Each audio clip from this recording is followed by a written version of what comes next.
Hello विद्यार्थी मित्रांनो, Maharashtra law सीईटीच्या legal aptitude and legal reasoning या विषयाच्या एमसीक्यू सीरीजमध्ये तुमचं स्वागत आहे. आजच्या व्हिडिओमध्ये आपण फंडामेंटल राईट्स या विषयावरील काही महत्त्वाचे एमसीक्यू, त्यांचे आन्सर्स आणि आन्सर्सचं डिटेल एक्सप्लेनेशन पाहणार आहोत. मित्रांनो, महाराष्ट्र लॉ सीईटी 2025 साठी जो क्रॅश कोर्स आहे तो ग्लोबल ऑनलाईन क्लासेसमध्ये सुरू करण्यात आलेला आहे. या क्रॅश कोर्समध्ये तुम्हाला डेली लाईव्ह क्लासेस मिळतात. डेली लाईव्ह क्लासेसच्या माध्यमातून तुमचा संपूर्ण सिलेबस कव्हर केला जातो. त्यानंतर संपूर्ण सिलेबसवरती आधारित रेकॉर्डेड व्हिडिओ लेक्चर्स तुम्हाला दिले जातात. तसंच 50 पेक्षा अधिक मॉक टेस्ट तसेच 2000 पेक्षा अधिक एमसीक्यू सुद्धा तुम्हाला या क्रॅश कोर्समध्ये प्रोव्हाइड केले जातात. तर विद्यार्थी मित्रांनो, या बॅचला जॉईन करण्यासाठी स्क्रीनवरती दिलेल्या नंबरवरती तुम्ही व्हॉट्सअप करा किंवा प्ले स्टोरवरती जाऊन तिथेही ग्लोबल ऑनलाईन ॲप डाउनलोड करून त्यामध्ये सुद्धा तुम्ही हा कोर्स परचेज करू शकता. तर लवकरात लवकर बॅचला जॉईन करा आणि आपलं एक्झाम क्रॅक करण्याचं जे स्वप्न आहे ते पूर्ण करण्याच्या तयारीला लागा. विद्यार्थी मित्रांनो, प्रश्नांना सुरू करण्यापूर्वी आपण फंडामेंटल राईट्स कशाला म्हणायचं ते आपण पाहूयात. तर मित्रांनो, मूलभूत हक्क हे भारतीय संविधानाने नागरिकांना दिलेले महत्त्वाचे स्वातंत्र्य आणि समानतेची हमी देणारे अधिकार आहेत. ते संविधानाच्या भाग 3 कलम 12 ते 35 मध्ये समाविष्ट आहेत. तसेच नागरिकांना मनमानी सरकारी कारवाईपासून संरक्षण देतात आणि समानतेचा हक्क, स्वातंत्र्याचा हक्क, शोषणाविरोधी हक्क, धर्मस्वातंत्र्याचा हक्क, सांस्कृतिक आणि शैक्षणिक हक्क तसेच घटनात्मक उपायांचा हक्क यांचा समावेश फंडामेंटल राईट्स म्हणजे मूलभूत अधिकारामध्ये होतो. हे फंडामेंटल राईट्स न्यायालयीन अंमलबजावणीस पात्र आहेत, म्हणजेच नागरिक न्यायालयाकडे दाद मागू शकतात. काही हक्कांवरती सार्वजनिक सुव्यवस्था, नैतिकता आणि सुरक्षेसाठी योग्य बंधने लागू शकतात. डॉक्टर बाबासाहेब आंबेडकरांनी घटनात्मक उपायांच्या अधिकाराला संविधानाचा आत्मा म्हटलेला आहे. तर अशा पद्धतीने हे मूलभूत अधिकार जे आहे ते एक नागरिक म्हणून आपल्यासाठी महत्त्वाचे आहेत आणि त्यामुळेच लॉ सीईटी मध्ये या टॉपिकला महत्त्वाचे स्थान देण्यात आलेले आहे. तर मित्रांनो, सुरू करूया आजच्या क्वेश्चन्सला. प्रश्न आहे, what is the purpose of the fundamental rights in the Indian constitution? भारतीय संविधानात मूलभूत अधिकारांचे उद्दिष्ट काय आहे? तर विद्यार्थी मित्रांनो, फंडामेंटल राईट्स जे आहेत म्हणजे मूलभूत अधिकार जे आहेत ते नागरिकांच्या सन्मानाचे रक्षण करतात आणि लोकशाहीची हमी देतात. त्यामुळे या प्रश्नाचं योग्य उत्तर आहे option A, to ensure peace and dignity for citizens. नागरिकांना शांतता आणि सन्मानाने जगण्याची हमी देणे. पुढचा प्रश्न आहे, which article guarantees equality before the law? कोणता अनुच्छेद कायद्यापुढे समानतेची हमी देतो? तर विद्यार्थी मित्रांनो, the article 14 ensures equality before the law and equal protection under the law. अनुच्छेद 14 कायद्यापुढे समानता आणि समान संरक्षण प्रदान करतो. त्यामुळे या प्रश्नाचं योग्य उत्तर असेल ऑप्शन बी, आर्टिकल 15 अनुच्छेद 15. पुढे आहे, which article prohibits taxes based on religion? कोणता अनुच्छेद धर्मावर आधारित करांना मनाई करतो? तर विद्यार्थी मित्रांनो, अनुच्छेद 27 जो आहे तो कोणत्याही धर्माच्या प्रचारासाठी कर लावण्यास मनाई करतो. Article 27 ensures no taxes can be impose to promote any religion. त्यामुळे या प्रश्नाचं योग्य उत्तर असेल ऑप्शन सी, आर्टिकल 27 अनुच्छेद 27.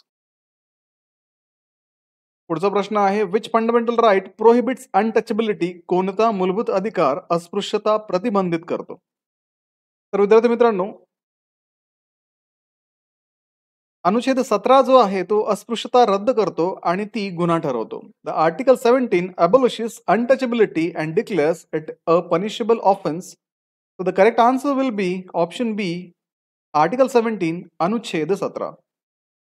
पुढचा प्रश्न आहे, which amendment introduce free and compulsory education for childrens age 6 to 14? 6 ते 14 वयोगटातील मुलांसाठी मोफत आणि सक्तीच्या शिक्षणाची तरतूद कोणत्या दुरुस्तीने केलेली आहे? The 86th Amendment 2002 introduced Article 21A ensuring free education for children. 86वी घटना दुरुस्ती जी झाली होती 2002 मध्ये, अनुच्छेद 21 त्या घटना दुरुस्तीने आपल्या संविधानामध्ये जोडला गेला आणि तो बालकांना मोफत शिक्षणाची हमी देतो. त्यामुळे या प्रश्नाचं योग्य उत्तर असेल 86th अमेंडमेंट, 86वी घटना दुरुस्ती. Which article bans child labour in hazardous job? धोकादायक उद्योगामध्ये बालमजुरीस बंदी घालणारा अनुच्छेद कोणता आहे?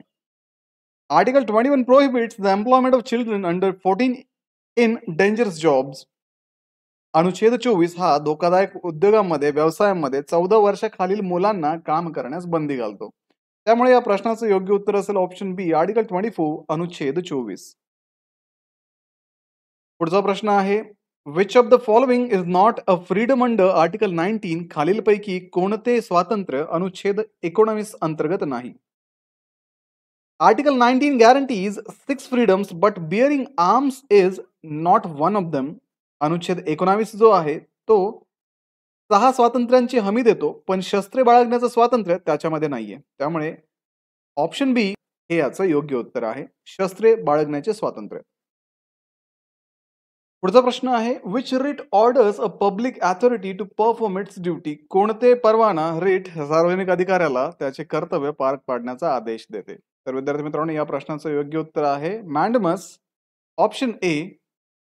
हा जो रिट आहे तो सार्वजनिक अधिकाऱ्याला त्याचे कर्तव्य पार पाडण्याचा आदेश देते आणि सुप्रीम कोर्ट हा आदेश बजावू शकते. त्यामुळे ऑप्शन ए याचं करेक्ट आन्सर आहे. पुढचा प्रश्न आहे, which writ is use to release a person from illegal detention? कोणता लेख व्यक्तीला बेकायदेशीर अटकेतून मुक्त करण्यासाठी वापरला जातो? The habeas corpus is a legal remedy against the unlawful detention. Habeas corpus हा जो लेख आहे हा बेकायदेशीर अटकेविरुद्ध कायदेशीर उपाय आहे आणि सुप्रीम कोर्ट हा रिट जारी करण्याचं काम करतं. त्यामुळे या प्रश्नाचं योग्य उत्तर आहे हेबियस कॉर्पस. पुढे आहे, what is article 32 non as? अनुच्छेद 32 ला कोणत्या नावाने ओळखले जाते? तर विद्यार्थी मित्रांनो, डॉक्टर बाबासाहेब आंबेडकर यांनी अनुच्छेद 32 जो की संविधानिक उपायांचा हक्क आहे त्याला संविधानाचा आत्मा असं म्हटलं आहे. Doctor Babasaheb Ambedkar called article 32 as a soul of the constitution. Which fundamental right protect against human trafficking? कोणता मूलभूत अधिकार मानवी तस्करी विरुद्ध संरक्षण प्रदान करतो?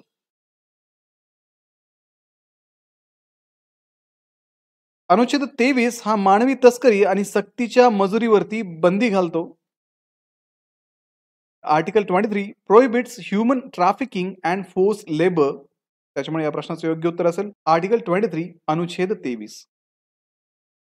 Which fundamental right was removed by 44th amendment? 44व्या घटना दुरुस्तीनुसार कोणता मूलभूत अधिकार काढून टाकण्यात आला? The 44th Amendment of 1978 removed the right to property as a fundamental right. 44व्या घटना दुरुस्तीने 1978 मध्ये मालमत्तेचा अधिकार मूलभूत अधिकारामधून रद्द केला होता. त्यामुळे प्रश्नाचं योग्य उत्तर असेल option B, right to property, मालमत्तेचा अधिकार. Which article ensures the protection of cultural and educational rights of minorities? कोणता अनुच्छेद अल्पसंख्याकांच्या सांस्कृतिक आणि शैक्षणिक अधिकारांचे संरक्षण करतो? So students, Article 29 protects the cultural and educational rights of minorities, ensuring no discrimination in the state-aided institution. अनुच्छेद 29 हा अल्पसंख्याकांच्या सांस्कृतिक आणि शैक्षणिक अधिकारांचे संरक्षण करतो आणि सरकारी मदतीच्या संस्थांमध्ये भेदभाव होऊ नये याचीही खात्री देतो. त्यामुळे आर्टिकल 29 हे याचं योग्य उत्तर असेल अनुच्छेद 29.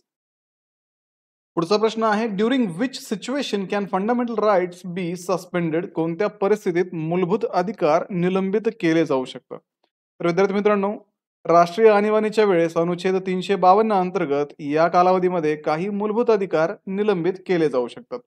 त्यामुळे या प्रश्नाचं योग्य उत्तर असेल आणीबाणी. पुढचा प्रश्न आहे, व्हॉट डज आर्टिकल 21 गॅरंटी? अनुच्छेद 21 कोणता अधिकाराची हमी देतो?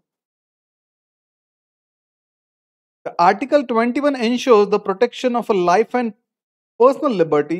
अनुच्छेद 21 हा जीवन आणि वैयक्तिक स्वातंत्र्याचे संरक्षण करतो. त्यामुळे या प्रश्नाचं योग्य उत्तर असणारे option B, right to life and personal liberty, जीवन आणि वैयक्तिक स्वातंत्र्याचा अधिकार.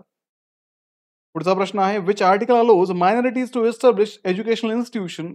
कोणता अनुच्छेद अल्पसंख्याकांना शैक्षणिक संस्था स्थापन करण्याची परवानगी देतो?